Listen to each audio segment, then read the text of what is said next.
bagyo, baha, lindol. Maraming mga sakuna ang ating nararanasan ngayon. Kung saan man tayo tumingin, nariyan ang resulta, ang pagdurusa at kawalan ng pag-asa na makabangon sa ganitong mga hamon.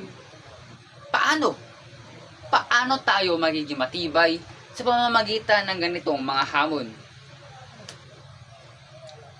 Sa bawat pagsubok, nararapat tayo maging matatag, matibay, at may paninindigan. Resilience sa madaling salita.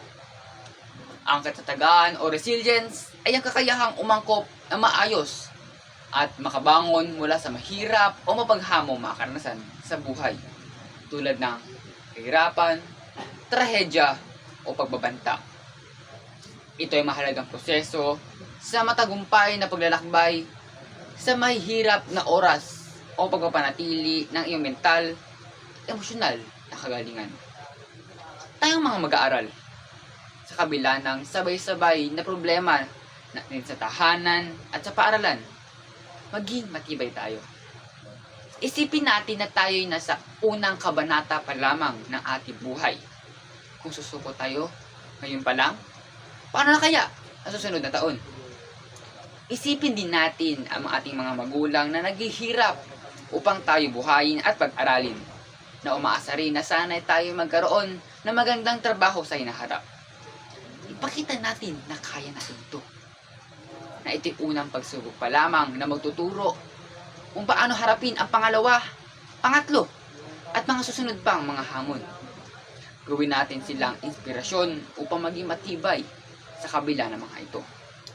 Tandaan, ang bawat tao ay may sari-sariling hamon na kinakaharap sa kanilang buhay. Kaya, iba't ibang paraan din ang proseso ng ating pagiging matatag sa buhay. Tulad ng nangyari sa ating kababayan sa Visayas at Mindanao. Hinarap nila ang matinding ulan, hangin, at peligrong dala ng bagyong Tino na sumunod sa sunod-sunod na paglindol. Tularan natin ang katatagang ipinakita nila sa halip na basta bumigay sa bawat paghihirap.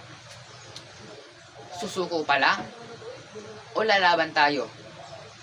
Ni Renz Michael D. Francisco.